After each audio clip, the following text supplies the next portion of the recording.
We have new information about a shooting in Aurora that killed a 12-year-old boy Friday. 13-year-old is still hospitalized after he was shot in the leg. Police have arrested an 18-year-old who they say is responsible. And 9 News reporter Cole Sullivan joins us now with the latest information about all those kids involved. Cole? Tom, Denver's McAuliffe International School sent a letter home to parents identifying the 12-year-old as 7th grader King Wright.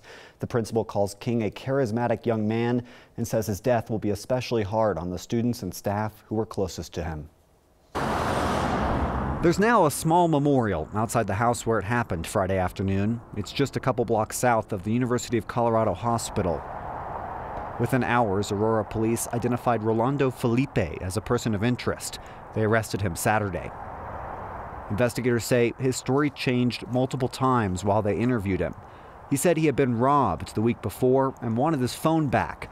That's why they say he agreed to meet up with the boys in the first place. Police say he admitted he did not have to shoot them and could have just driven away. Felipe is due in court on Friday. He will face charges of first-degree murder and attempted first-degree murder. And we just learned there's a prayer vigil for the victims scheduled at 4 o'clock tomorrow. That's at Freedom Park in Aurora. Tom. Sadly, too many of these stories now, but so young. So young, 12 years old, a 7th grader. Thank you, Cole. Vail police are hoping the public can help them figure out what happened to a woman from Commerce City found dead over the summer. Police say the body of 40-year-old Kendra Hull was found in Gore Creek in early July. Authorities say because the cause of death is undetermined, they are investigating the death as suspicious. Kendra left behind a husband and 2 daughters in Commerce City. They say Kendra did not suffer from any mental health issues, and they have no clue why she was in Vail. At this point, they are desperate for answers. Death is such a serious thing, and for none of us to know what happened, it makes it that much harder. Vail police say anyone for information or may have seen Kendra that Friday, any information they could provide, July 8th, near the bike path that runs along Gore Creek. So if you think back to that time, anyone with information is encouraged to reach out to authorities. Cool start to the week, right? You get outside, the sunshine looks great, the blue skies look great, but it has been cold and it's going to stay cold. Kathy's with us now as we start off the work week. Hi, Kath. Hey, you're cool. What we dealt with today was just plain cold. True. It was. Right, Kim? True. Yeah, it was like look outside and you step out and then you're, where's my coat? Nope, yeah, don't want to go out there. And it's going to freak you guys out a little bit when I tell you this, but the coldest air isn't here yet. Oh, more to come. I know, right? On a Monday. Here's me, Mary Sunshine. Yes, Mary Sunshine. It's pretty though, right? Yes. Of course, of course. All right, in Boulder, it's just a beautiful afternoon, but we might see those flat irons with a light dusting of snow by tomorrow morning. Let me show you what's going on around the area. In downtown Denver, the sun is setting early. None of us are really used to that just yet, and that means it's going to turn cold early. This is this morning. How about this? 10 degrees at DIA, 11 in Lyman, 10 in Greeley, 3 in Leadville, 14 in Gunnison. These are the temperatures that we started off with. Nobody got above 40 today, and the snow's still falling across the Continental Divide. Those traveling that I-70 corridor need to be prepared for winter driving conditions off and on for much of the week. Center of circulation off to the south and east of us. The northwest flow is going to drive a little piece of energy in overnight from the north. Not terribly significant, but we do expect some overnight snow showers. So some of you are going to wake up to light dusting of snow and more of this. Our high today only 34, 20 degrees colder than average. A little milder in Greeley, a little colder in areas like Leadville and Gunnison, and those high mountain valleys are going to stay very cold over the next couple of days. Clouds increase, temperatures drop again tonight with a chance for a few snow showers potentially as early as 9 o'clock. And so our weather headlines, these temperatures are below average and will remain so for a week, the whole week. So start pulling out all your cute jackets and your gloves and your little earmuffs and all the fun things.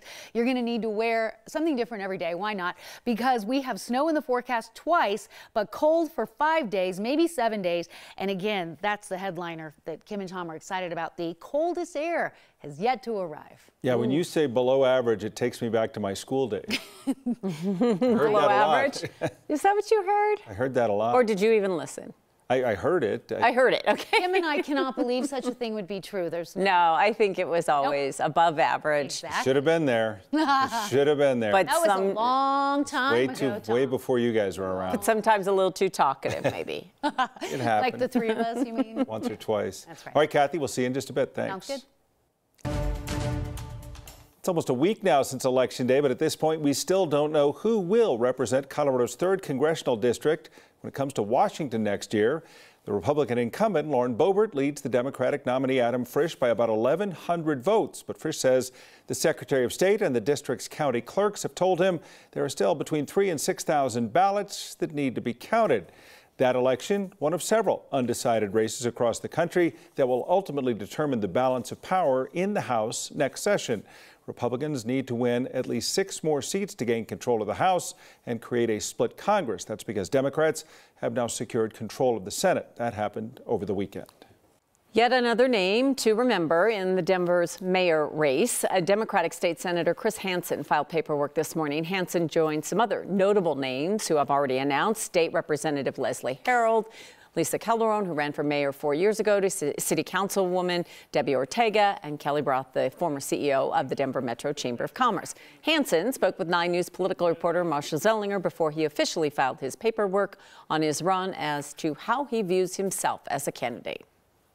Well, I've always thought of myself as pragmatic and progressive. I certainly have run for the state legislature in that frame. I feel like I've been able to accomplish a lot at the state legislature by taking that approach. I think it's who I am as an engineer and sort of the mindset that I bring to problem solving, and try to be very pragmatic and listen to all sides and then come up with the best solution that we can after sitting down at the table with all the folks involved. Hansen also told Marshall he would continue to enforce the city's camping ban, but would change how the city spends on helping those that are experiencing homelessness. He also wants to invest in the Denver Police Department. You can see more of Marshall's interview coming up on Next with Kyle Clark, or you can watch the entire thing on 9 News Plus.